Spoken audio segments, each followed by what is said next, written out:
Então, nós vamos falar um pouquinho aqui. Nós vamos falar de Deus e vamos falar de Jesus. Qual é para nós? Todos nós, nem todos aqui vieram e nasceram em berço espírita. Então, sempre tem aquela confusão, sempre tem aquelas ideias, tem aqueles dogmas, costumes e, por que não, tradições, de que Deus, Jesus, mais o Espírito Santo são uma só pessoa, um só ser. E nós hoje vamos começar exatamente aqui o nosso estudo, separando o que é quem, cada qual um. O que é Deus? Que é Deus? Que é a pergunta número 1 do Livro dos Espíritos. Deus é a inteligência suprema, causa primária de todas as coisas. Então, muitas das pessoas, quando leem o Livro dos Espíritos e têm essa resposta, isto aqui é filosofia pura. Aqui está uma das partes da filosofia espírita. Deus é a inteligência suprema, causa primária de todas as coisas. Ou seja, Deus é o Criador, Deus é o Todo-Poderoso, Deus está em tudo, Deus é tudo, causa primária de todas as coisas. Aqui começa a complicar. Se Deus é a causa primária de todas as coisas, então o mal, a violência e o orgulho também é de Deus? Não. Isso é coisa do homem, isso é coisa da humanidade encarnada. Então, é preciso que compreendamos, Deus é a razão ou princípio. Deus não teve princípio e não terá fim. O princípio nosso, como princípio inteligente, como princípio espiritual, sim. Então, esta é a causa de tudo, o nosso livre-arbítrio. Então, Deus, a razão de tudo que existe no universo. Deus existe. Não podeis duvidar disso. É o essencial. Não deves ir além. Não vos percais num labirinto de onde não podereis sair. Estudai vossas próprias imperfeições. Isso vos será mais útil do que querer penetrar no que é impenetrável. Olha a complexidade da resposta de São Luís. Deus existe? Não importa aqui o nosso credo, a nossa religião, não importa. Deus existe, queiramos nós ou não, duvidemos ou não, Deus existe. É isso que ele está dizendo. Então, nós não devemos entrar em discussões inúteis, em discussões improfícuas e estéreis que nada levam. Nós ainda não temos sentido, nós ainda não estamos num patamar evolutivo de compreender o que é Deus. Então, por isso que ele diz, querer penetrar no que é impenetrável é simplesmente perder tempo. É a mesma coisa que nós pegássemos uma turma de creche aí, crianças de 2 e de 4 anos, e fôssemos lá falar para eles de física quântica. Seria simplesmente perder tempo. É mais ou menos essa analogia que São Luís está fazendo aqui para todos nós. Quando me perguntam o que é Deus, eu não sei, mas se não me perguntam, eu sei. Ó, aqui começamos nós a compreender por que a doutrina espírita é tão bendita. Quando me perguntam o que é Deus, eu não sei, nos faltam palavras. Se alguém perguntar para qualquer um de nós aqui, escuta, defina para mim o que é um raio. Raio de chuva, raio, uma consequência lá do trovão. Nós não sabemos definir. Ah, é um raio de luz fragmentado. Ah, é um raio de luz, um choque das nuvens. Nós não temos como definir o raio. Mas, se ninguém nos perguntar, quando nós vemos aquele clarão, vamos assim dizer, no céu, nós entendemos que é um raio. Então, essa colocação é de ninguém mais, ninguém menos que Santo Agostinho, um dos maiores filósofos do cristianismo. O universo é uma obra inteligentíssima, o que transcende a mais genial inteligência humana.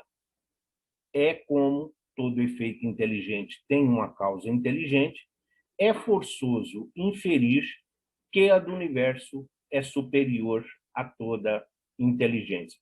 Então, algumas palavras que nós mantivemos não é simplesmente o intuito de querer mostrar conhecimento, não. É para manter o texto original. Inferir, que é a palavra que Eurípides Barçanufo usa, quer dizer deduzir. Então, como todo efeito inteligente tem uma causa inteligência, nós deduzimos que a do universo é superior a toda inteligência. Que toda inteligência? A inteligência humana que nós conhecemos. Então, hoje já se sabe que não é mais universo, mas sim um anverso, porque existem vários universos. A própria ciência chegou a esse patamar de compreensão e de entendimento. Mas nós, por estarmos ainda em um planeta de provas e expiações, a nossa capacidade cerebral, a nossa capacidade de conhecimento enquanto espíritos ainda é muito pouco. Nós não estamos nessa condição ainda de exigir, ou principalmente de ficar discutindo as razões da criação. Deus é eterno. Se tivesse tido um começo, teria saído do nada, ou teria sido criado por um ser anterior. Se ele tivesse sido por um ser anterior, como nós vamos ver logo na sequência, Deus perderia um dos seus maiores atributos, que é o da unicidade, que é ser único. Por outro lado, se ele tivesse tido um começo, o que foi que originou? Então, quando nós nos deparamos com as virtudes, quando nós nos deparamos com esses atributos de Deus, nós já temos uma grande caminhada. Nós já temos algo com o que pensar. Nós já temos uma linha de raciocínio para compreender por que nós somos chamados filhos de Deus. Porque nós temos latente em nós todas essas virtudes. Deus é imutável. Se ele estivesse sujeito às mudanças, as leis que regem o universo não teriam nenhuma estabilidade. Usando aqui daquelas analogias que nós conhecemos muitos aí, né? Temos muitas crianças, temos muitos jovens aqui entre nós. Quando você pega aquela semente de um feijão e você coloca ele naquele algodão umedecido, ele muda. Aquela semente, aquela árvorezinha, aquele que está germinando, já não é mais a semente. Então, é imutável. Então, Deus, ele é imutável. Ele não muda. Então, esta é uma razão. Nós aprendemos que existem 3 elementos gerais no universo: Deus, Espírito e matéria. Deus, o Criador de todas. Os outros 2, criados por ele, então, o Pai. É imaterial. Se fosse matéria, não seria imutável, estando sujeito às transformações. Então, quando nós olhamos para o centro da Terra, por exemplo, nós temos lá aquela lava vulcânica que em muitos países, em muitos continentes, é algo normal. Quando ela chega, por exemplo, e atinge o mar, por exemplo, ela está numa outra condição de solidificação. Só para dar alguns exemplos do que seguiria a transformação da matéria. E se nós pegássemos um dos 4 elementos, a água, que é muito comum a nós vamos encontrá-la em 4 estados aqui neste planeta bendito. Então, são aí mudanças materiais, das quais Deus não está sujeito. Deus é único. Se tivesse muitos deuses, não haveria unidade de vistas, nem de poder na organização do universo. Imaginemos, então, Deus discutindo com um outro Deus, que é daí que surgiu, né, essa lenda do Lúcifer. Ai, porque não, eles pedindo perdão, eu vou dar outra oportunidade. Não, não deu outra oportunidade, você já deu oportunidade demais.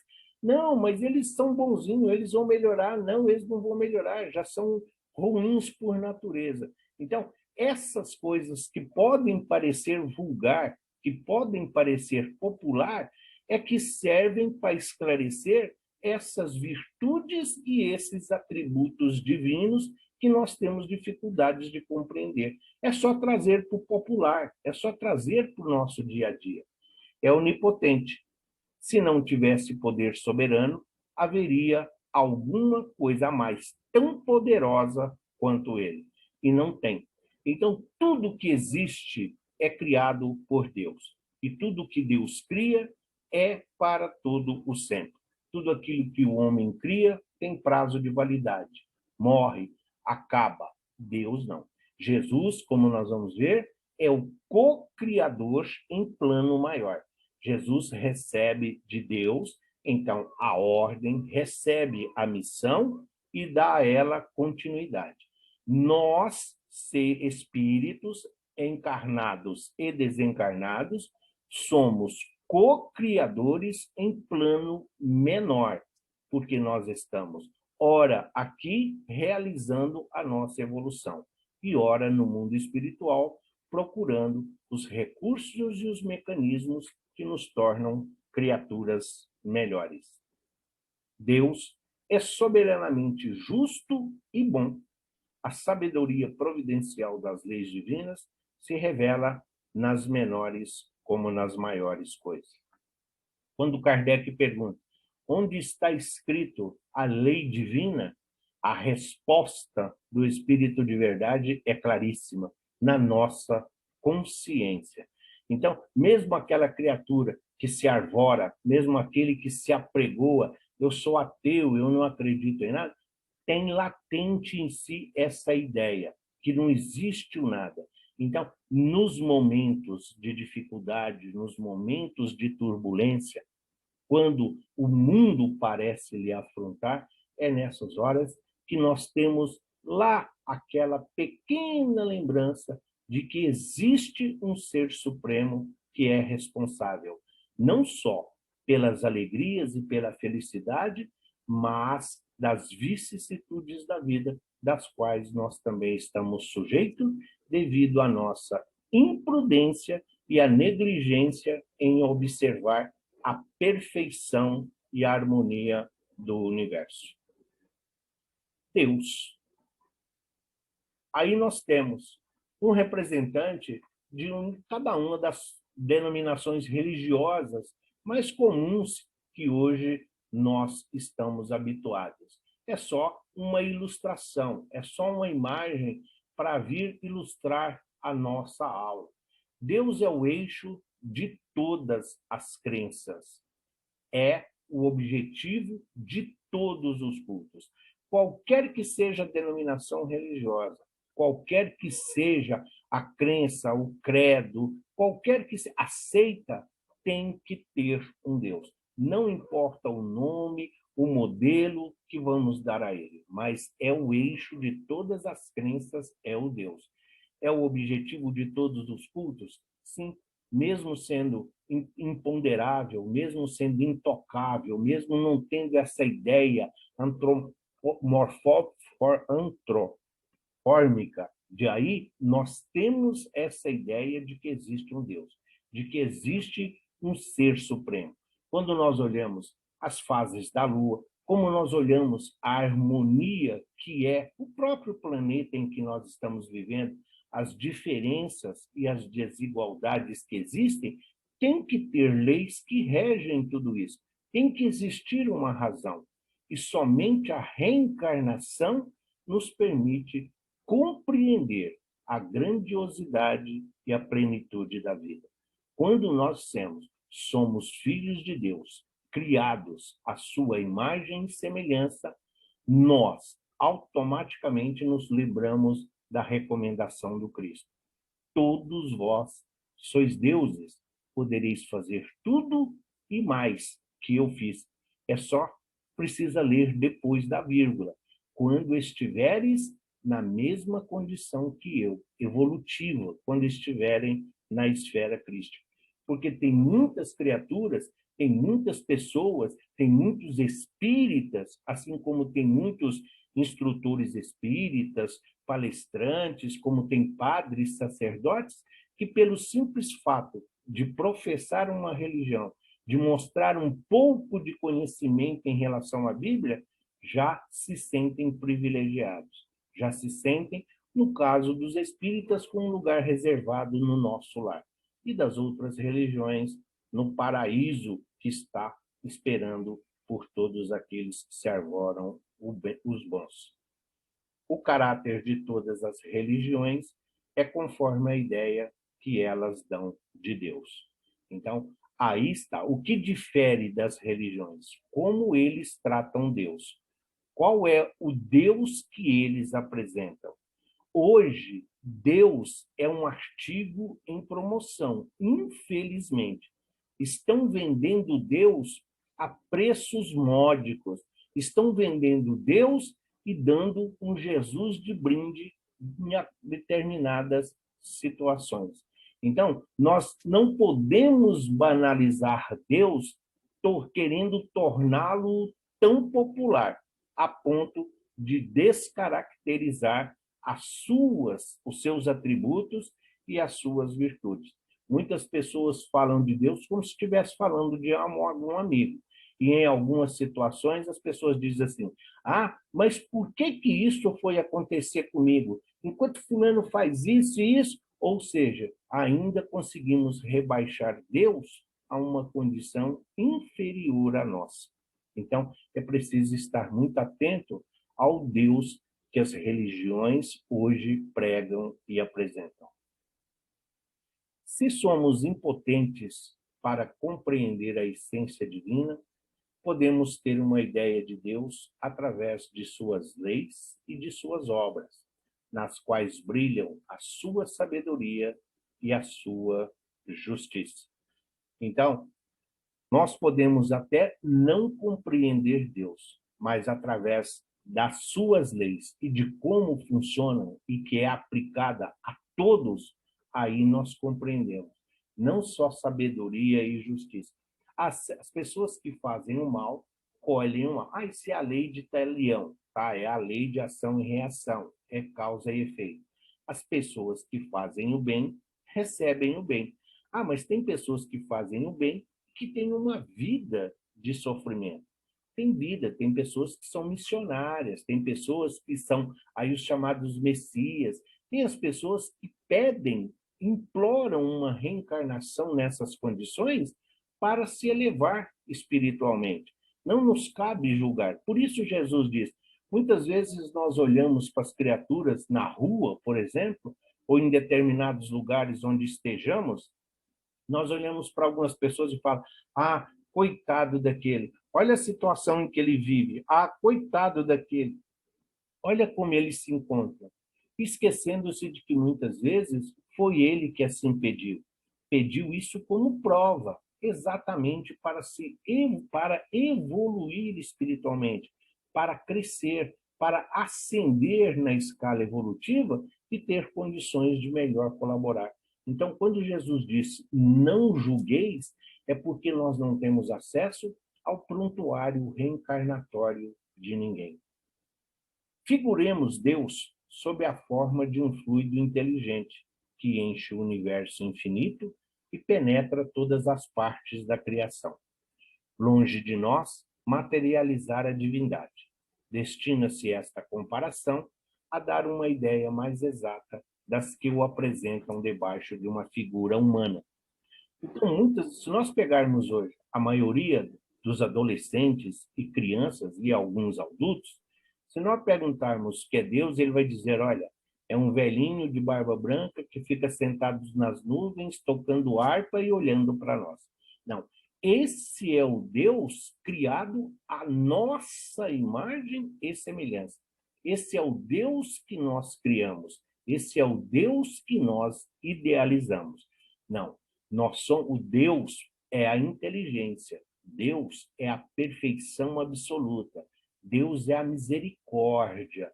Então, é isso que nós precisamos diferenciar. Nós somos criados à imagem e semelhança de Deus nos atributos, nas virtudes. É isso que nós precisamos passar às criaturas. Por isso que o evangelista João nos recomenda e nos ensina. Deus é o amor. Por isso que Pedro deixou bem claro em sua primeira carta: o amor cobre uma multidão de erros. À medida que nós vamos aprendendo, à medida em que nós vamos tomando conhecimento, nós vamos assimilando as informações, nós vamos compreendendo verdadeiramente o que é Deus. Hoje, nós, por exemplo, não conseguimos, ninguém consegue pegar o ar, ninguém consegue enxergar o ar. O vento, às vezes, está ali, mesmo arrancando árvores, destelhando casas, por exemplo, mas nós não conseguimos vê-lo. Nós podemos sentir, mas vê-lo ninguém vê. E nós sabemos que ele existe. Então, a situação é essa. Se nós não conseguimos compreender, se nós não conseguimos enxergar ainda aquilo que é palpável, aquilo que está aqui ao nosso lado, como vamos querer enxergar? Como vamos querer ter ideia do que é a perfeição absoluta, a inteligência suprema, causa primária de todas as coisas? Não perguntes se Deus é um foco gerador de mundos ou se é uma força irradiando vidas. Não possuímos ainda a inteligência suscetível de refletir-lhe a grandeza, mas trazemos o coração capaz de sentir-lhe o amor. Então, Emmanuel vem sempre, né, com aquela sutileza de nos mostrar a nossa caminhada, de mostrar o quão grande é a nossa jornada. Então, nós não temos que ficar perguntando se Deus, o que Deus está fazendo, se Deus fez isso, se isso é obra de Deus, se isso é obra divina. Não, vamos nos ater àquilo que nós já conseguimos compreender. Vamos nos ater às situações em que nós hoje já temos condições de praticar, de vivenciar no nosso dia a dia.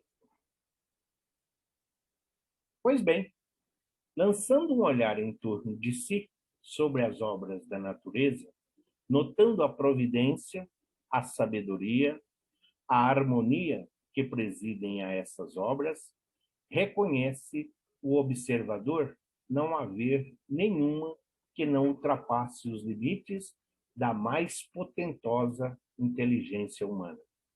Ora, desde que o homem não as pode produzir, é que elas são produto de uma inteligência superior à da humanidade, a menos que se sustente que há efeito sem causa.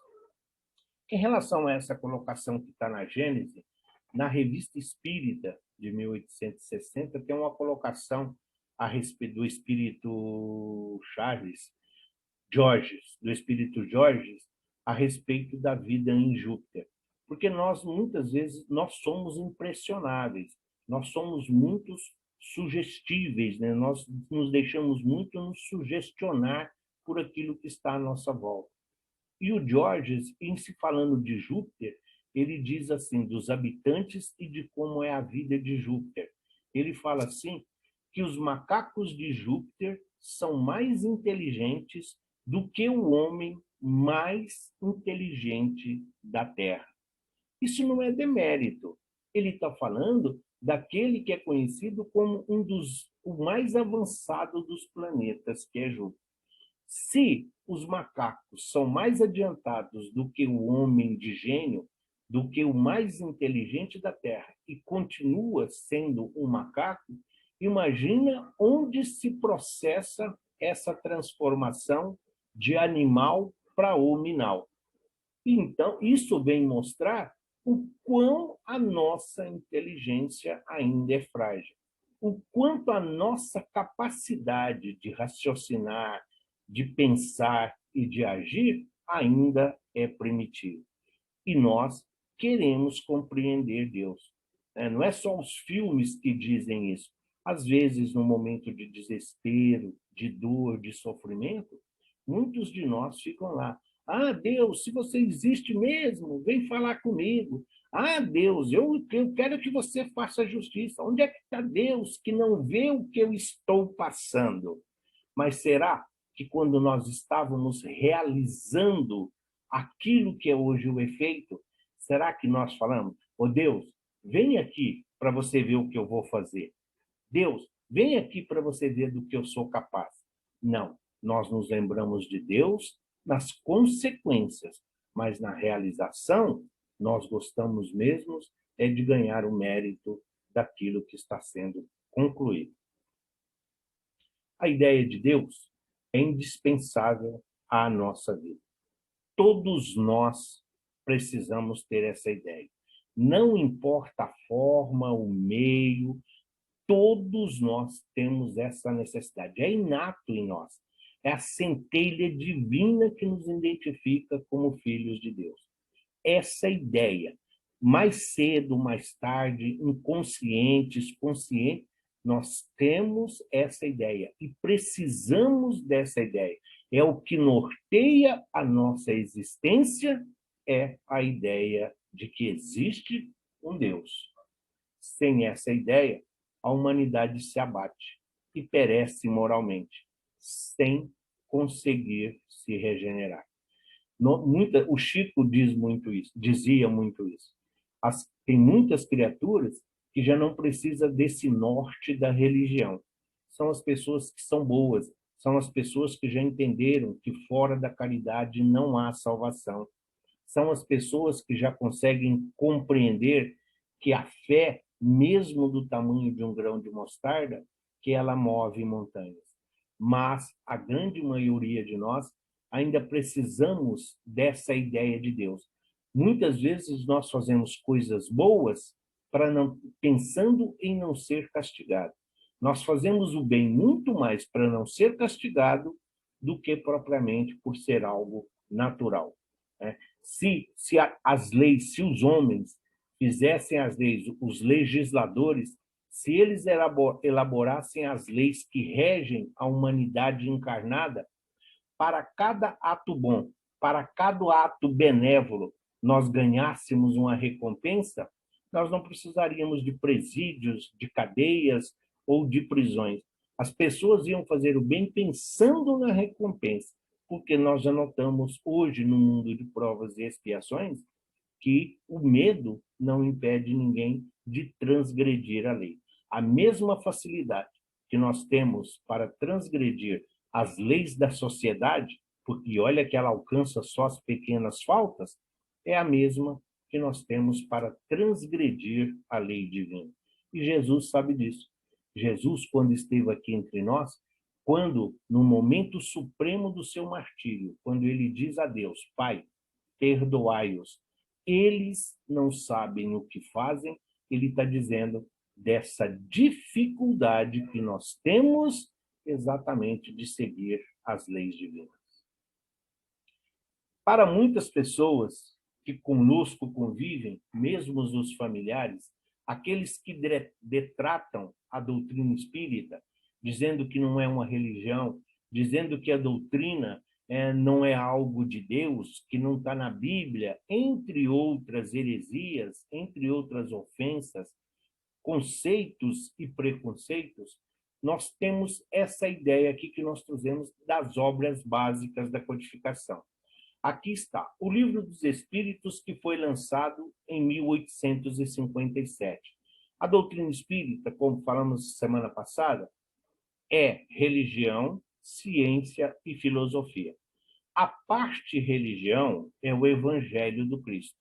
Por quê? Porque a base da doutrina é o Evangelho, é Deus, o Criador, o Todo-Poderoso. Como que uma doutrina que fala de Deus não pode ser considerada? Então, qual é o motivo da detratação?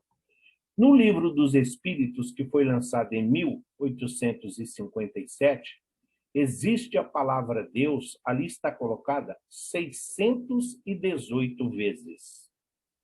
No Livro dos Médiuns, que foi lançado em 1861, a palavra Deus está contida 160 vezes.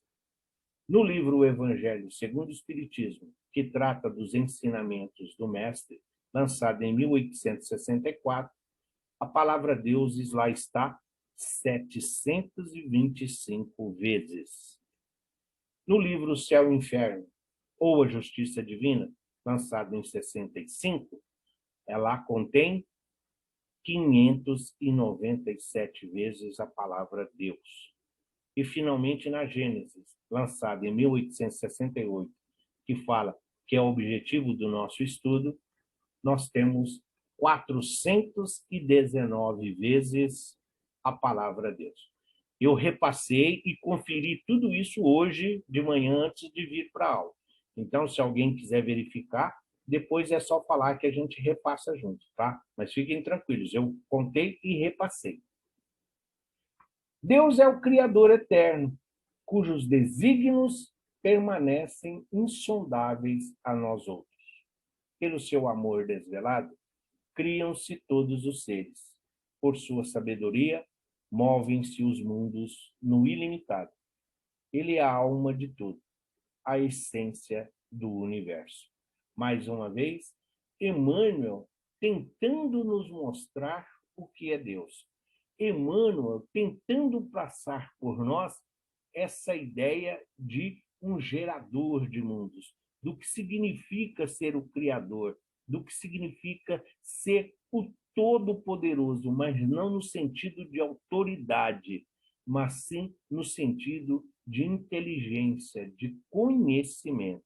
Então, quando diz, Paulo de Tarso diz assim: em Deus existimos, em Deus nos movemos. Kardec diz: nós respiramos o hálito divino. Então, basta observar a nossa volta, basta observar a nossa vida para que nós possamos compreender o que é Deus a todo momento. Deus é um ser vivo, sensível e consciente. Deus é uma realidade ativa. Deus é nosso Pai, é nosso guia, é o nosso condutor, nosso melhor amigo. Infunde-nos o ânimo, luz e vontade para atingir a perfeição. Mesmo aqueles que não têm filhos, já conviveu com sobrinhos, com enteados, com primos, com irmãos mais novos. Nós sabemos, o objetivo é sempre zelar, sempre queremos proteger, sempre queremos que a criatura realize, que ela seja sucesso, que ela seja prosperidade, e não estamos falando somente aqui de coisas materiais. Que a criatura entenda, que passe num vestibular, que faça um bom curso, que seja aprovado, que se torne um bom profissional, responsável com o conhecimento que adquiriu. Então, a mesma coisa é Deus conosco. Ele está a todo momento olhando a nossa vida. Ele nos criou, como nós falamos também a semana passada, desde a nossa criação, ele já sabia da nossa destinação. Ele sabe que nós estamos em aprendizado, ele sabe que nós estamos em formação. Então, Deus não vai exigir de nós algo que nós não temos, algo que nós não podemos oferecer. Não adianta você pegar um carro, uma Ferrari, não adianta você pegar um ônibus e querer que uma pessoa que não dirige, que nunca dirigiu, sente ali e possa simplesmente fazer um determinado trajeto. Precisa um mínimo de conhecimento, precisa um mínimo de informações, precisa-se de prática para tudo isso. E Deus tem essa capacidade. Os atributos divinos é isso. Quando diz que não cai uma folha de uma árvore se não for vontade de Deus, é esse o sentido. Deus não quer que nós realizemos milagres, curas, coisas fantásticas, não. Jesus nos recomendou: se nós conseguirmos amar ao próximo como a si mesmo, já está de bom tamanho para todos nós nesse momento. É esse o nosso objetivo. Essa é uma boa compreensão do que é Deus. Para resumir, tanto quanto podemos, tudo o que pensamos referente a Deus, ele é a vida, a razão, a consciência em sua plenitude. É a causa eternamente operante de tudo que existe. É a comunhão universal, onde cada ser vai sorver a existência, a fim de, em seguida, concorrer, na medida de suas faculdades crescentes e de sua elevação, para a harmonia do conjunto. Simples, popular, casual. Deus é o mar. cada um de nós. Se a criatura é aquele copinho de café de 200 ml, você vai lá no mar, você vai trazer aquela quantidade de água. Se você tem um copinho de água de 400 ml, você vai lá, você vai trazer um pouco mais. Aquela criatura que tem meio litro, aquele que tem 1 litro, aquele que tem 1 galão, cada um vai trazer de acordo com o vaso, de acordo com a sua capacidade.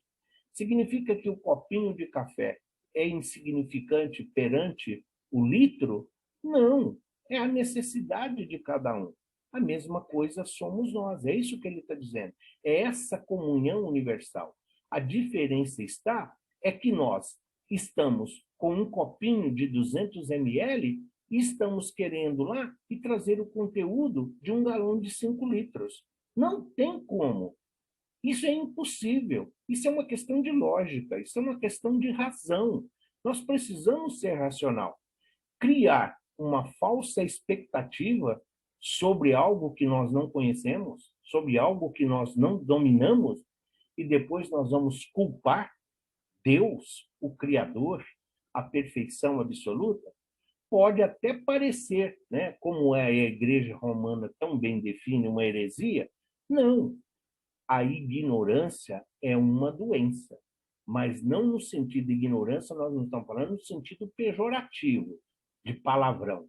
Ignorância no sentido do desconhecimento total da razão da nossa existência e do fato de sermos, sim, filhos de Deus, criados à sua imagem e semelhança.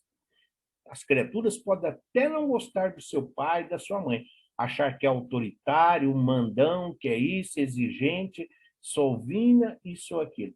Mas, graças a Deus e a Jesus, mesmo num planeta de provas e expiações, os pais zelam pelos filhos, na sua maioria. Os pais zelam pelos filhos. Nós não estamos tratando aqui de questão de educação, mas os pais querem sim que os seus filhos progridam, que os seus filhos não só atinjam também independência, mas que pelo conhecimento eles possam sobreviver e bem quando os pais retornarem ao mundo espiritual.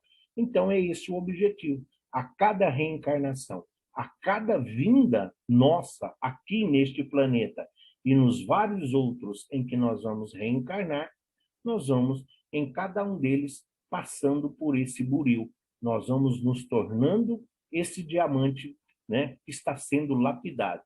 Aquele diamante bruto que foi criado lá, mas que vem passando aí sob o golpe do martelo, do buril, da espátula, para ser aquela joia cobiçada que muitos olham. É assim que nós devemos entender Deus. O Deus de Moisés está muito relacionado com essas duas imagens aqui. O fogo eterno, o castigo, o Deus da guerra, o Deus que mata, o Deus que pune, o Deus que castiga. Moisés passou para a grande maioria de todos nós esse Deus sob essa forma humana. Claro, o judaísmo ele é derivado de um politeísmo que, juntamente com os deuses gregos, com os deuses romanos, imperavam e dominavam.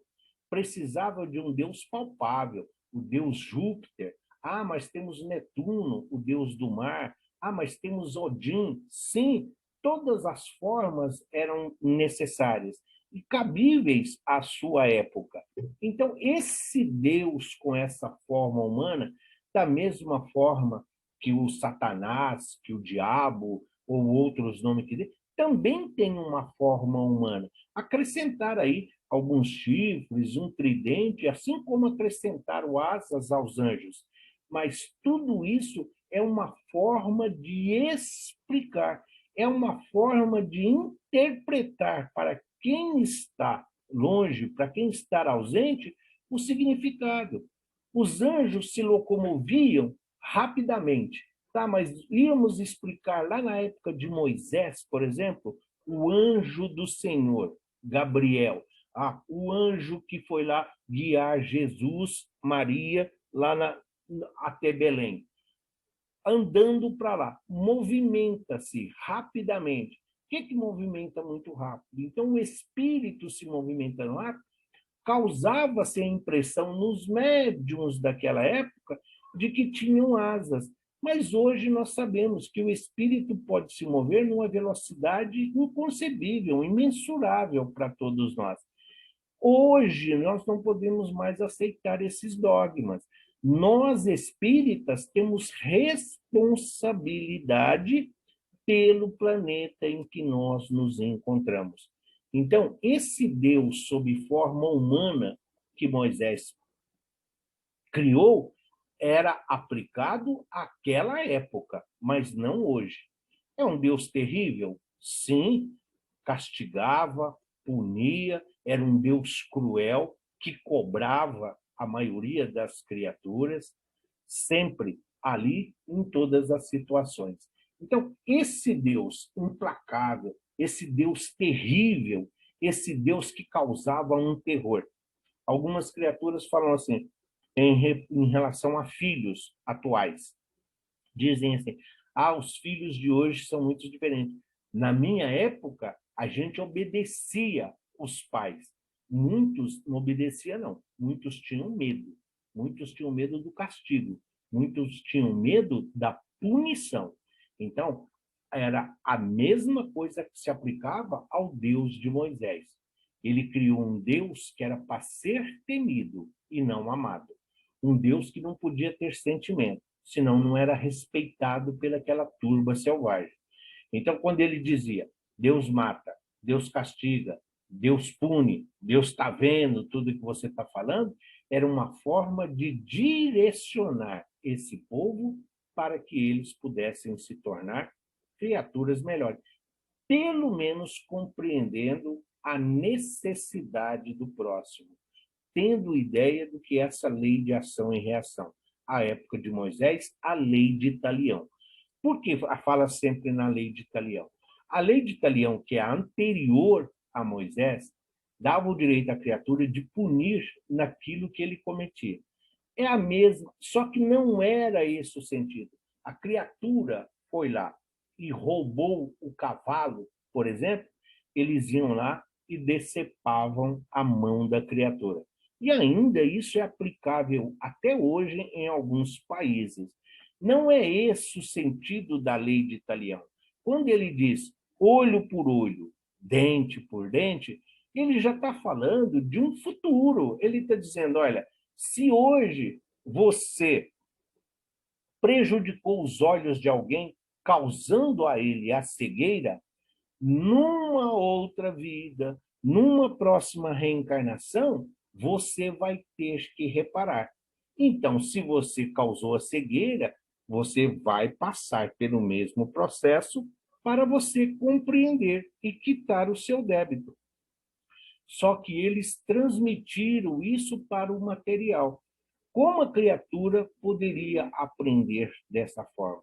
Então, é uma questão de interpretação. Que cabia naquela época? Não. Mas hoje, principalmente para nós espíritas, fica claro o entendimento e, principalmente, né, a longevidade do ensinamento. Os filósofos também sempre contribuíram, principalmente ali a Grécia.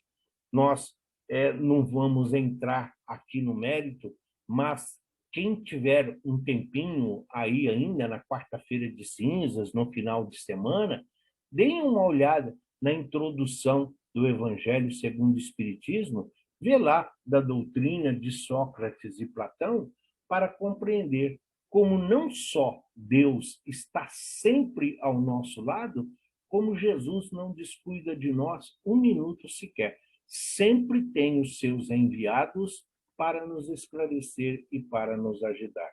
E eles aqui também vieram dar a sua contribuição no que é Deus. Sócrates, nos seus ensinamentos, no seu postulado, ele dizia: Deus é a razão perfeita. Todas as criaturas que vivem dizendo assim, eu tenho razão, então são aí os discípulos de Sócrates. Sempre querem ter razão. Prefira ter paz. A paz harmoniza. E razão num momento ou outro, todos nós teremos. Mas Sócrates diz que Deus é a razão perfeita associada a conhecimento, perfeita, conhecimento, razão, lógica, é algo estritamente racional. Deus é a ideia do bem. Platão, o seu discípulo direto, o seu discípulo dileto e direto, ele já falava que Deus é a ideia do bem. Já compreendia algo além da razão. Já trazia para as sensações, já trazia para o sentimento, já trazia para um despertar aqui da plenitude da vida da criatura vivendo aqui neste solo bendito. Então, a ideia do bem, porque já sabíamos o que era o mal e suas consequências. Já sabíamos que já tínhamos violência nessa época. E as pessoas que praticavam o bem, as pessoas, vamos assim dizer, caridosas, misericordiosas, já viviam em um patamar diferenciado daqueles que faziam uso apenas da razão. E Aristóteles, ele vem complementar aqui o trio, quando ele diz que Deus é a perfeição absoluta. A diferença de Sócrates, que é considerado o filósofo dos filósofos, Platão, não é o grande erro. A dificuldade das criaturas em compreender Platão é que ele misturou os ensinamentos de Sócrates com política. E Aristóteles, ele vem aqui para confirmar Deus, a perfeição absoluta. É ver Deus em tudo. Naquela fonte que começa com um filete a desaguar no mar. A compreender que a chuva são gotículas, que são pequenos pontos, mas que o mar é formado por bilhões de gotas. É essa a contribuição de Aristóteles. Então, ele entende que mesmo no caos, mesmo nos flagelos naturais, existe uma razão, porque Deus não erra, porque Deus não se engana. Por isso, a perfeição absoluta. A ideia de Deus é necessária para o ser humano, que por si só não se autoexplica. É uma ideia inata, como se Deus pusesse a sua marca na criatura. Quando nós olhamos o quadro dos girassóis do Van Gogh, não tem como se encantar, mesmo não sendo nenhum expert em arte. Mas, para citar alguns, ou a Mona Lisa, como queiram. Quando nós olhamos a Mona Lisa ou os girassóis lá do Van Gogh, a Mona Lisa do Da Vinci, nós ali temos uma ideia, ali tem arte, ali você tem sentimento, ali você tem vida. Mas os girassóis, o quadro, não é o Van Gogh. A Mona Lisa não é o Da Vinci. É uma obra. É o que ele está sentindo. É uma representação dele. Mas não é ele. A mesma coisa somos nós. Nós somos uma representação, nós somos assinatura. No quadro tem assinatura, Van Gogh, sabe? A mesma coisa. A centelha divina que existe em cada um de nós nos identifica como filhos de Deus. É essa a ideia inata. É isso. Então, nós temos essa marca. Né? Trazemos em nós este símbolo que nos identifica como filhos de Deus. É difícil, às vezes, para as criaturas compreender que certas criaturas que vêm a este mundo pelos seus atos, pelas suas atitudes, que possam dizer que são filhos de Deus. Sim, Hitler tinha, se nós olharmos a história, Hitler ele tinha algumas virtudes. Hoje ele estaria bem na fita aqui junto com todos nós. Hitler era um cara que não tomava vinho, é um cara que não comia carne, é um cara, por exemplo, que não teve um relacionamento amoroso, porque, segundo ele era muito puro e mulher nenhuma estava à altura de relacionar com ele. Então, ele tinha algumas ideias, se certo ou errado, Mas tinha alguns pontos. A mesma coisa, Napoleão Bonaparte, entre outros, Maomé, quando está lá no A Caminho da Luz. A mesma coisa. Então, todos nós temos virtudes, essas inatas, e que muitas vezes nós representamos, muitas vezes nós conseguimos espelhar Deus em nós. O problema é que o nosso espelho está, na maioria das vezes, embaçado. E o que nós conseguimos transmitir, o que nós conseguimos refletir de Deus e de Jesus é descaracterizado pelo nosso coração e os nossos sentimentos. Os atributos que damos a Deus são frutos da ideia que fazemos de nós mesmos. Quanto mais evoluído é o espírito, melhor ele compreende Deus. É uma síntese aqui. Aqui se alguém perguntar o que é Jesus, basta que nós citamos esta colocação que aqui está. Os atributos que dão a Deus são frutos da ideia que fazemos de nós mesmos. Jesus, ele falou isso lá nas suas parábolas. Se vós que sois imperfeitos, quando seu filho pede pão, você não dá uma cobra, quando ele não dá uma pedra, quando ele pede peixe, você não dá uma cobra, você faz coisas boas. Então imagine Deus, que sabe o que é, sabe das suas necessidades. Então, é preciso saber pedir. É preciso saber se nós estamos prontos para lidar com aquilo que nós estamos solicitando. Então, à medida em que nós olhamos para nós, nós compreendemos qual é o Deus que existe em nós. E aí chegamos nesse cara aqui, que somente existem essas representações. Ah, mas Jesus vivendo naquele sol escaldante, como é que Jesus poderia ter olho azul? Como é que Jesus poderia ter ali a pele clara? Esse Jesus, que hoje é mundialmente conhecido, ele é fruto da mente de Michelangelo, e nem é a Tartaruga Ninja, é o Michelangelo, o pintor. O primeiro artista a pintar Jesus lá na Capela Sistina, então ele deu essa ideia ali para ele o que era Jesus. Mas é para ele, é a ideia dele, é a visão dele, é o entendimento, é a compreensão dele. Se isso saiu do controle e o mundo inteiro abraçou a ideia, ele não tem culpa, é a compreensão e o entendimento de cada um. Esse quadro de Maria Santíssima, que tem em muitas das casas espíritas, por exemplo, Maria seria também de olhos claros, seria a meiguice do olhar? Sim, essa representação. Um assistido, um espírito que foi socorrido no Vale dos Suicidas, ditou para o Chico essa imagem. O Chico ditou essa imagem para um desses profissionais que fazem retrato falado. E aí surgiu essa concepção da Santíssima nessa forma que é divulgada. É isso. Basta compreender. O espírito está lá, num vale de sofrimento, de lágrimas, de dores. Vem ali, ele vê a luz. Tudo para ele vê como um anjo, ele vê com clareza, ele vê com magnitude, ele vê aí com alvura. E é preciso levar em consideração. Vamos criticar? É a mesma discussão inútil que não vai a lugar nenhum. Se Deus é assim, se Jesus é dessa forma ou daquela outra, não importa. Importa é que Jesus, ele nos convidou a aqui estar.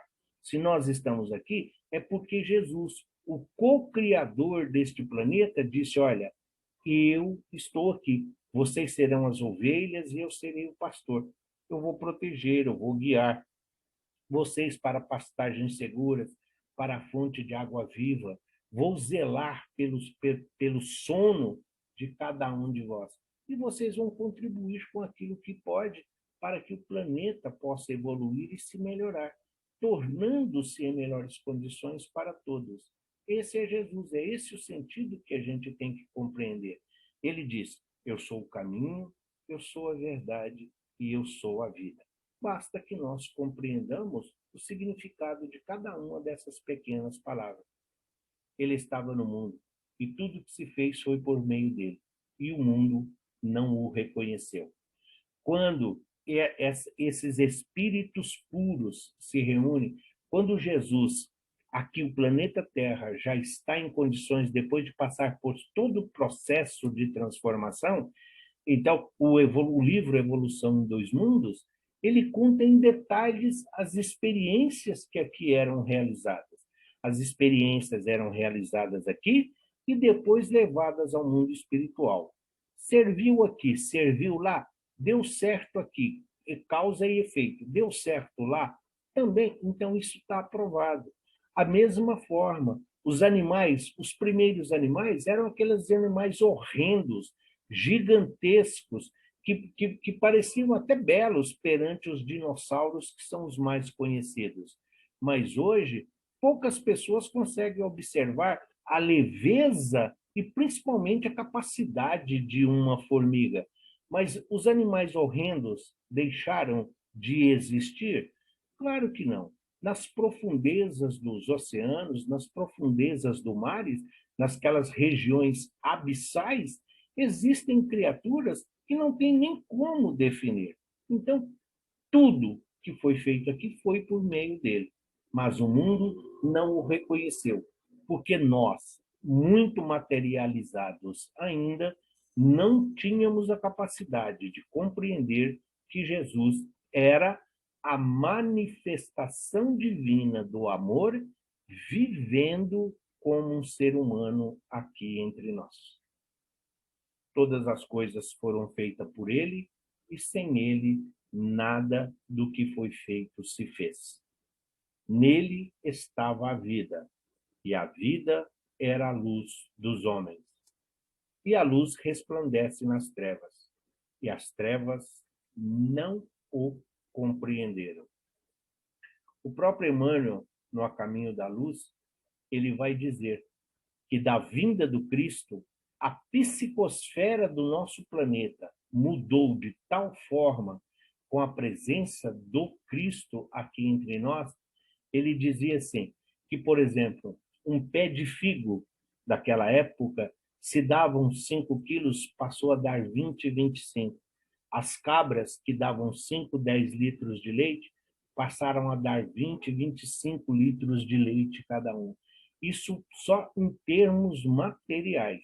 Se compreendermos todo esse ensinamento, a própria Amélia Rodrigues, no livro Primícias do Reino, ela vai falar desse tempo, quando Jesus esteve aqui, mesmo depois do seu retorno, entre aspas, ao mundo espiritual, esses 1000 anos depois da vinda do Cristo, já era pré-estabelecido exatamente que era o tempo necessário para o nosso desenvolvimento espiritual.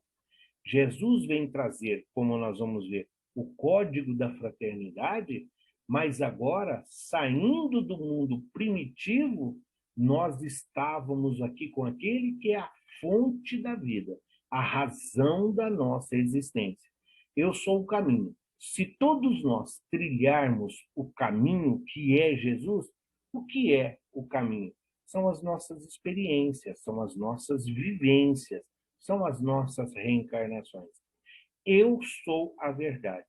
A cada verdade que nós temos conhecimento, a cada verdade que nós começamos a colocar em prática na nossa vida diária, nós mudamos, nós nos transformamos, nós nos solidificamos como ser espiritual. E eu sou a vida. A vida, muitas vezes, pode ser como a do próprio Cristo, sacrificial. Pode ser esse sacrifício, não de martírio, que foi o caso, não vilipendiado, como foi muito dos apóstolos, mas o caminho, verdade e vida é o que nós temos que trilhar. Não é as feridas. As feridas é preferível chegar no mundo espiritual com as cicatrizes do que chegar incólume e não ter feito nada.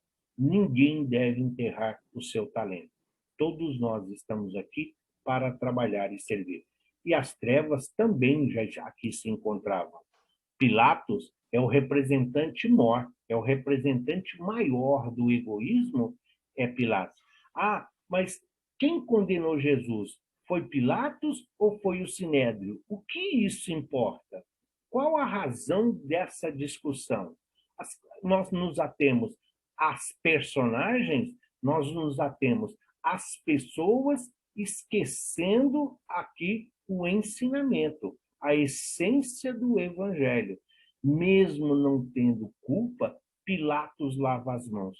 Quantos de nós estamos lavando as mãos até hoje e em várias situações? Será que nós não lavamos as mãos várias vezes durante o nosso dia e durante a nossa existência? Então, é essa compreensão. É isso que, quando ele fala das trevas, não é que as trevas ele está falando de um inferno, não está falando aqui de suplício, ele está falando trevas de dificuldades. Todos nós precisamos conviver com a nossa sombra. Negar a nossa sombra, negar o nosso lado escuro, é fazer como diz Paulo de Tarso, né? O homem velho, ele precisa morrer para que o homem novo ascenda à casa do Pai. Ascender, crescer, evoluir, melhorar, vencer a treva. Que treva? A treva que existe ainda em nós. As escamas que caíram dos olhos de Saulo quando socorrido por Ananias lá em Damasco, são exatamente as escamas que ainda obscurecem a nossa visão, os vícios, né, as dependências, os erros, muitas vezes as satisfações mundanas e os equívocos. Tudo isso pode ser compreendido e entendido como trevas, não só da ignorância, mas da existência. Rezam as tradições do mundo espiritual que na direção de todos os fenômenos do nosso sistema existe uma comunidade de espíritos puros e eleitos pelo Senhor Supremo do Universo, em cujas mãos se conservam as rédeas diretoras da vida de todas as coletividades planetárias. Complementando o que nós estávamos então respondendo à nossa companheira Márcia. Esses espíritos são vários espíritos. Então, esfera crística é uma hierarquia, a mais alta que nós conhecemos. Sim, do nosso sistema, o nosso sistema planetário. Sírius, que é de uma outra constelação, do Cão Maior, tem uma outra órbita, por ter Alcione uma vivência aqui, né? Ela estava aqui numa reencarnação, então ele sabia desta condição, da mesma coisa que ele foi em Capela, que é da constelação do Cocheiro, para convidar aqueles espíritos rebeldes também a estar aqui e dar a sua contribuição num planeta primitivo que estava, então, conservando. Comunidade de espíritos eleitos pelo Senhor Supremo do Universo. Eleito, que Senhor? Deus, em cujas mãos se conservam as rédeas diretoras de todas as coletividades planetárias. Então, todos eles se reúnem. Eles se reuniram, olha, Jesus, chegou a hora de você ir lá no seu planeta e mostrar para aquele povo. Então, agora os espíritos vão ter conhecimento de quem é você vai lá agora, é a maioridade espiritual. É o momento deles ascenderem, aí darem um passo à frente no seu crescimento. Então, você tem não uma votação, mas eles trocam ideias de como está cada um desses planetas. A Terra, daqui a alguns bilhões de anos, ela vai deixar de existir. A Terra, talvez o próximo passo, que é o mundo regenerador, talvez seja o último da sua escala, porque ela vai ser absorvida pelo Sol. Da mesma forma que Capela hoje já não existe mais, a Terra também um dia vai deixar de existir. Mas existem esses espíritos. E Jesus está nessa categoria. Jesus é a mais alta hierarquia espiritual que nós, no planeta Terra, a codificação, as obras complementares, nos dá a ideia de que já viveu aqui entre nós.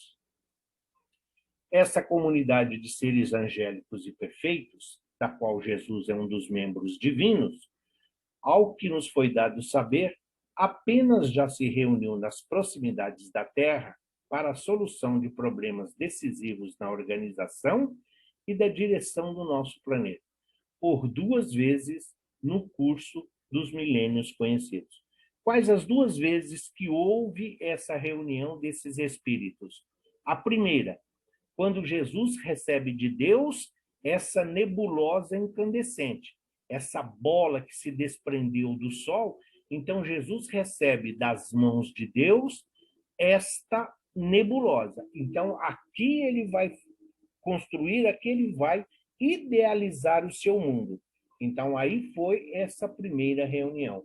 E a segunda reunião, quando se decidiu pela vinda do Cristo aqui no nosso planeta. É as únicas 2 vezes em que houve essa reunião desses espíritos chamados puros. A vinda do Cristo mostra que a humanidade estava em condições de receber ensinamentos superiores. Começava a era definitiva da maioridade espiritual da humanidade terrestre, uma vez que Jesus, com a sua exemplificação divina, entregaria o código da fraternidade e do amor a todos os corações. Então, se até ali prevalecia uma vida material, uma vida toda ela voltada para essa existência terrena, tendo somente a ideia de um céu e um inferno, porque nem o purgatório era tão divulgado assim, só existia essa dupla. Então, quando Jesus aqui vem, ele nos promove a mundo de provas e expiações. Porque agora, com a vinda do Cristo, nós já temos a interpretação da chamada lei judaica. Nós já temos a interpretação daquele Deus. Jesus muda aquele Deus que era para ser temido para um Deus que deve ser amado. Daí o choque entre o Antigo e o Novo Testamento. Parece 2 deuses diferentes. O Deus de Moisés e o Deus de Jesus. Mas é assim que devia ser. Nas condições em que Moisés se encontrava, era dessa forma que eles iam compreender Deus. Jesus, nós saímos do ensino fundamental, nós saímos do básico aqui e já adentramos a faculdade. Então, nós já aprendemos a somar 2 mais 2. Nós já compreendemos que existe uma vida vegetal, que existe uma vida animal. Nós já fomos apresentados ao mundo espiritual. O meu reino não é deste mundo. Buscai primeiro as coisas de Deus, e tudo mais vos será acrescentado. Ou seja, tudo que vocês aprenderam até agora é temporário, é transitório. A partir de agora, se você quiser adquirir algo que seja para a sua eternidade, preocupe-se com valores morais, preocupe-se em viver a lei divina no coração, na prática diária com todos aqueles que estão à nossa volta. Jesus nasceu no momento em que o mundo estava mergulhado numa miscelânea de ideias religiosas, predominantemente politeístas. O mundo era um imenso rebanho desgarrado. Cada povo fazia da religião uma nova fonte de vaidades, salientando-se que muitos cultos religiosos do Oriente caminhavam para o terreno franco da dissolução e da imoralidade. Tudo aquilo que o Império Romano conquistou, tudo aquilo que o Império Romano imprimiu impregnou ali, as criaturas aceitaram, estava em um momento de ebulição. Já tínhamos a ideia da família romana, porque a família, essa ideia da família romana é fundamental no nosso desenvolvimento, e nós já tínhamos as ciências adquiridas com a cultura grega.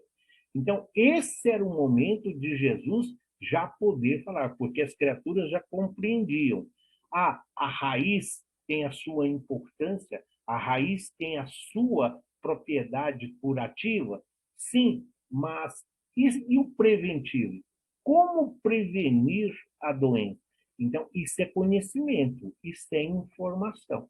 Então, tudo isso, esse pouquinho de conhecimento, esse pouquinho de informação, era o suficiente para que pudesse germinar estas ideias.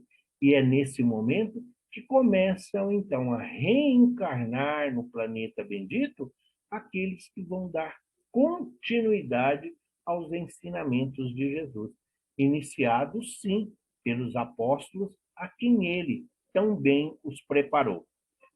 Discípulo, nós vamos ver isso mais para frente, mas discípulo é aluno, discípulo é aquele que está aprendendo. E o apóstolo é aquele que é enviado. Os discípulos, quando chamados, os apóstolos, quando foram convidados por Jesus, eles eram discípulos. Jesus os ensinou, Jesus os preparou para a sua missão. A partir do evento do Pentecostes, quando a mediunidade de todos eles afloram ali, quando Jesus os envia como ovelhas no meio dos lobos, Jesus os está enviando. A partir daquele momento, eles já não são mais discípulos, eles já não são mais aprendizes, mas são apóstolos, porque já são capazes de servir, seguindo as orientações do mestre maior, no caso ele, Jesus de Nazaré. Agora, havia acerca deste homem também, havia acerca também de Jesus, se devia chamá-lo homem, pois foi ele quem operou maravilhas. Ele era o Cristo. Ele surgiu a eles, vivo, novamente no terceiro dia, como haviam dito os profetas, e 10.000 outras coisas maravilhosas a seu respeito. Quem está dizendo isso? Quem está falando? Muitas pessoas falam assim, Jesus é uma lenda, Jesus é um conto, Jesus é só um mito, Jesus é uma história, um conto da carochinha. Não. Flávio Joséfo é o maior historiador e pesquisador que se tem ideia. Tudo que hoje no Ocidente é conhecido como religião, Bíblia, fatos históricos, é graças a Flávio Joséfo. Ele foi um pesquisador. Então, quando ele diz de Jesus que ele era o Cristo, ele está dizendo, como muitos profetas e outras coisas. Se nós pegarmos lá no livro de Isaías, um dos profetas maiores da Bíblia, o livro de Isaías, que é muito importante, e a sua importância se faz tanto que algumas pessoas dizem que é uma Bíblia dentro da Bíblia, em se referindo ao Messias que há de vir, ele dizia, por exemplo, entre outros, sofrerás a ignomínia, serás arrancado como um arbusto verde. Ele vai falar, ferirão o pastor e as ovelhas se dispersarão. Aquela época, ele estava falando de alguém que viria. Messias é ungido, Messias é o Salvador, ungido dos deuses. Era alguém com uma característica divina. Então, Flávio José, ele faz essas pesquisas e diz, por isso que ele fala se era possível chamá-lo de homem, por causa das maravilhas que ele realizou. Mas nada de milagres, nada de cura. Como a própria doutrina espírita nos explica, não existe maravilhoso, não existe sobrenatural. Existem leis naturais que nós temos desconhecimento. Jesus era conhecido como um homem sábio e virtuoso, considerado por muitos como o rei de Israel. executado pelos judeus e que continuou vivo no ensinamento dos seus seguidores. Há provas devastadoras da existência de Jesus Cristo, tanto na história secular quanto na história bíblica. Talvez a maior prova que Jesus realmente existiu seja o fato de que, literalmente, milhares de cristãos do primeiro século depois dele, incluindo os 12 apóstolos, se desprenderam a ponto de dar suas vidas como mártires por Jesus Cristo. As pessoas morrerão pelo que creem ser verdade, mas ninguém morrerá pelo que sabe ser uma mentira. Este é um outro pesquisador, Mara Bach Serapião, um outro filósofo muito respeitado. Então ele está falando, se Jesus fosse um mito, se Jesus fosse uma invenção, ninguém vai dar a vida por uma invenção. Ninguém vai dar a vida por uma mentira, por algo que seja falso. Então, toda a história do Cristo, a sua vivência, as suas experiências, os seus ensinamentos, são exatamente frutos dos que vieram após, dos que vieram depois. Alguns, de repente, podem falar assim, o Sebastião errou. Ele falou os 12 apóstolos se desprenderam. Primeiro, Judas foi apóstolo, sim. Judas de Iscariotes, ele foi apóstolo, sim. Ele viveu com Jesus, ele aprendeu, conviveu, vivenciou todos aqueles fatos. O fato dele ter desertado da vida pelas portas do suicídio é um arrependimento. Tem um grande ensinamento em tudo isso, mas logo após o seu desencarne, logo após o seu suicídio, os outros 11 se reúnem e automaticamente eles elegem, né, Matias como o sucessor.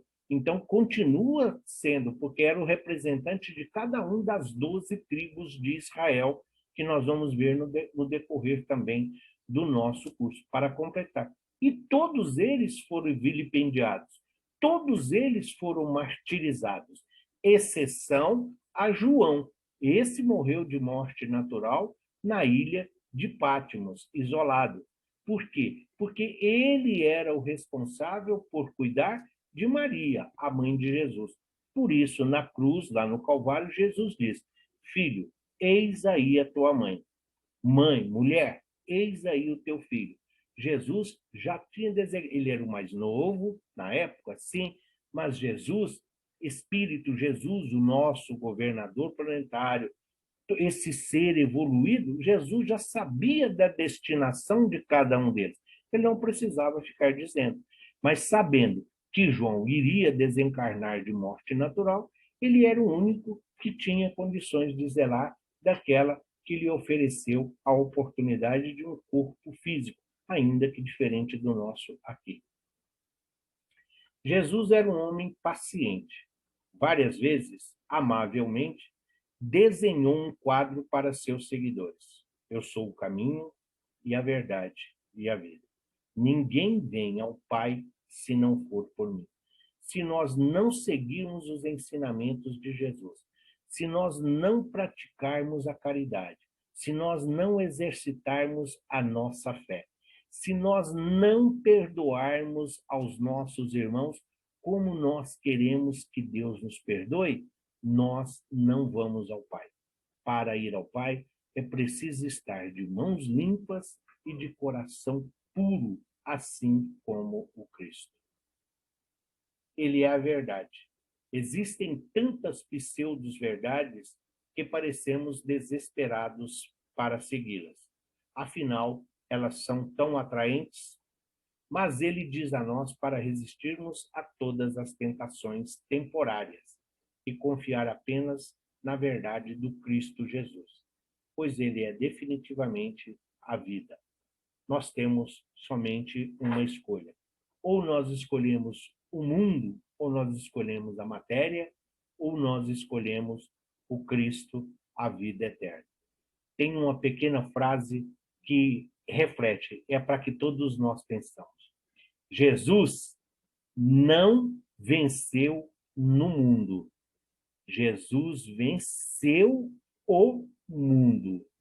As pessoas querem vencer no mundo. Não, nós precisamos vencer o mundo, mas não o mundo planeta, não o mundo matéria.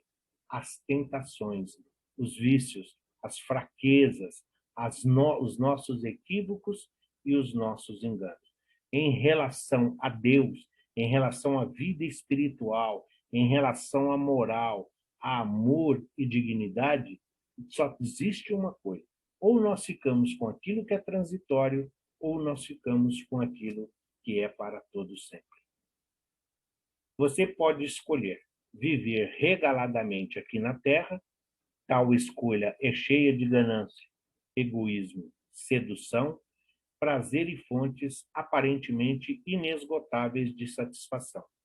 Ou você pode optar pelo caminho estreito que Deus preparou para nós. A estreiteza desse caminho é absoluta.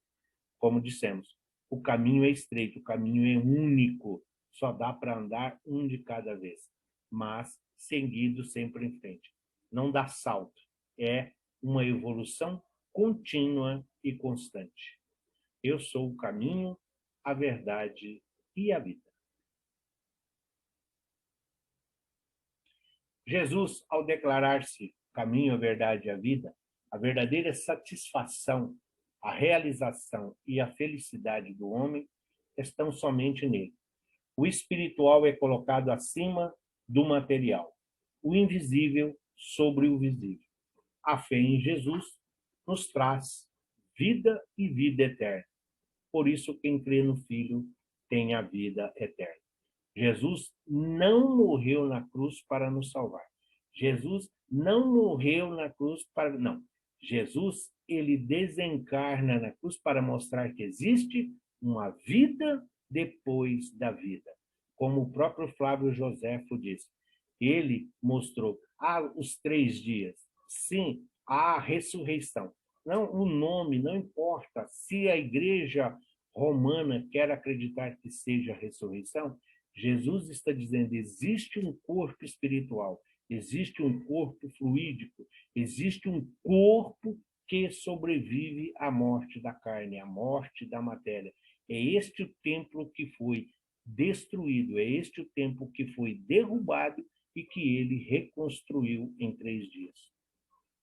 Para entender Jesus, o Espiritismo não precisa utilizar da ideia de Messias, Salvador ou Cordeiro de Deus. Não é importante como Jesus nasceu ou morreu, mas sim como ele viveu. O seu significado não se encontra nas condições de sua morte. Não há necessidade de entendê-la como um sacrifício para salvar a humanidade ou tentar transformá-la em exceção através da ideia de ressurreição.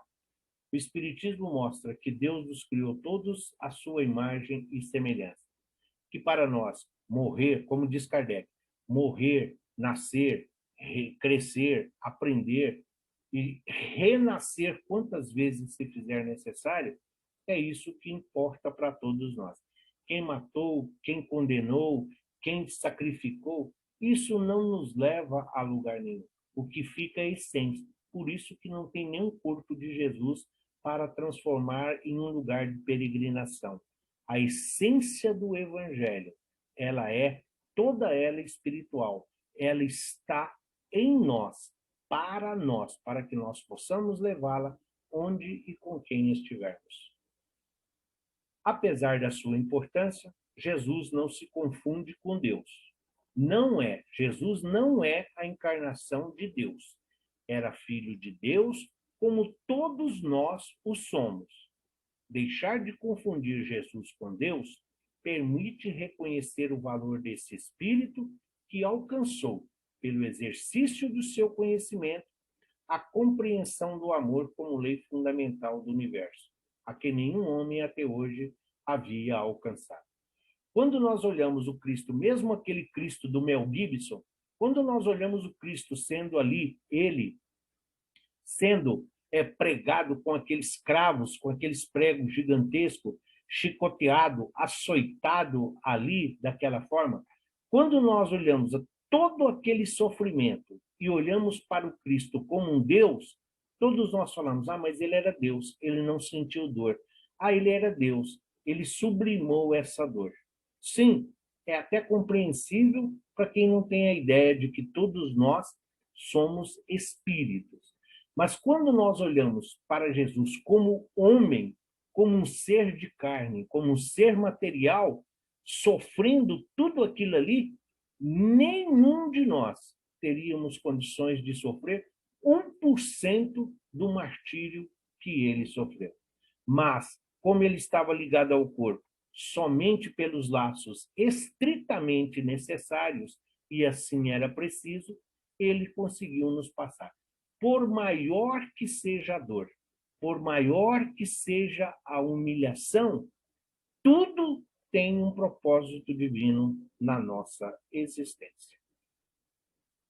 Jesus, em sua existência cósmica, é o caminho, a verdade e a vida em sua multiplicidade, diversidade e moralidade.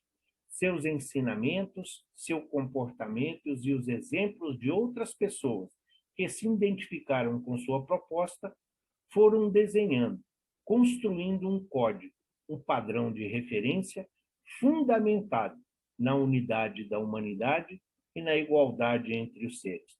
Então, Jesus é por isso que o próprio livro dos Espíritos fala, Jesus é o nosso modelo, é o nosso guia, é aquilo que nós podemos nos almejar. Então, quando nós olhamos para um Francisco de Assis, nós vemos o Cristo. Quando nós olhamos para Teresa d'Ávila, nós vemos o Cristo. Quando nós olhamos para o Chico, vamos dizer, nós falar que nós vimos o Chico no Jesus em Chico Xavier, isso é um pecado capital. A diferença de nós para o Chico é que o Chico vivenciava o Evangelho todos os dias. Nós, a grande maioria, nós brigamos com o Evangelho desde o nosso despertar na carne. E em decorrência, no amor ao próximo, na solidariedade, na tolerância e na responsabilidade pessoal, na liberdade de consciência e na moral como defesa. Promoção da vida. Jesus é o padrão de comportamento, aberto para auxiliar as pessoas na construção do seu próprio futuro. Então, todos nós nos espelhemos no Cristo. Entendamos as nossas imperfeições para não criar falsas expectativas, mas façamos todo o bem de que já somos capazes. Está acabando, tá bom, gente? Só um minuto. E aí nós temos todos estes. Quem é Jesus? Ele é o mais perfeito modelo. E a doutrina que ensinou é a expressão mais pura da lei do Senhor. Portanto, para o homem, Jesus constitui o tipo da perfeição moral a que a humanidade pode aspirar na Terra. Então, Kardec faz essa colocação e a resposta de São Luís a ele não deixa dúvida. Por isso Jesus é modelo, por isso Jesus é guia, por isso é a referência para todos nós. É o máximo que nós podemos, é a maior autoridade moral que nós temos como exemplo. Então, se nós queremos ascender a Deus, se um dia nós queremos compreender e entender o que é Deus, nós temos que passar a agir como o próprio Cristo. Pelos imensos resultados que produziu a sua encarnação neste mundo, forçosamente há de ter sido uma dessas missões que a divindade somente a seus mensageiros diretos confia para o cumprimento dos seus desígnios, mesmo sem supor que ele fosse o próprio Deus, mas unicamente um enviado de Deus para transmitir sua palavra aos homens. Seria mais do que um profeta, porquanto seria o Messias divino, o enviado, o co-criador, o idealizador do planeta, governador planetário como queira, mas o responsável por todos nós ligados a este planeta, encarnados e desencarnados. Como homem, tinha a organização dos seres carnais, porém como espírito puro, desprendido da matéria, havia de viver mais na vida espiritual do que na vida corporal, de cujas fraquezas não era possível. Se nós olharmos a Bíblia, a doutrina espírita e todos os livros de todas as religiões, em lugar nenhum fala que Jesus comeu, que Jesus se alimentava. Na reprodução da ceia, no sermão do cenáculo, ele compartilha o pão e o vinho, mas ninguém fala que ele bebeu ou que ele comeu o pão. Na casa de Zaqueu, a igreja romana traduziu como Jesus dizendo: eis que eu vou jantar na sua casa. Não, não é nada disso. O original diz assim: Zaqueu, desce daí, que me aprovém ficar em sua casa hoje. Eles se alimentaram, eles comeram, mas não Jesus.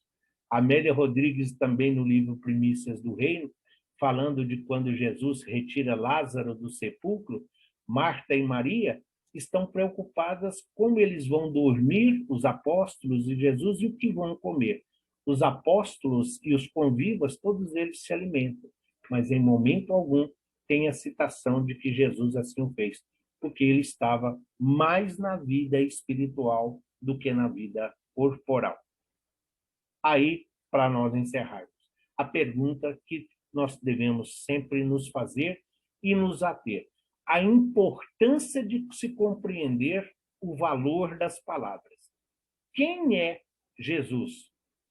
Um judeu nascido em Belém, filho do carpinteiro José e da sua esposa Maria. Viveu em Nazaré e morreu crucificado em Jerusalém. Simples assim. Qualquer evangelização infantil, quem é Jesus? Está aí. Um judeu nascido em Belém, filho do carpinteiro José, sua esposa Maria. Viveu em Nazaré e morreu crucificado em Jerusalém. Que é Jesus? A pergunta é: que é Deus? A inteligência suprema, causa primária de todas as coisas. Que é Jesus? O autor dos ensinamentos que deram origem ao cristianismo, um movimento religioso que tem vários segmentos e constitui hoje a crença predominante no Ocidente. Segundo os pesquisadores, existem hoje quase 5.000 denominações de religiões que se dignam cristãs.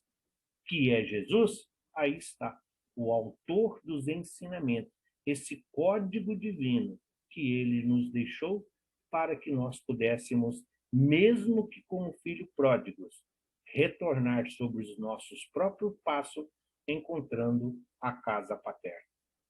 Jesus Cristo era um espírito como nós, mas com um grau de evolução muito longe de nossa realidade.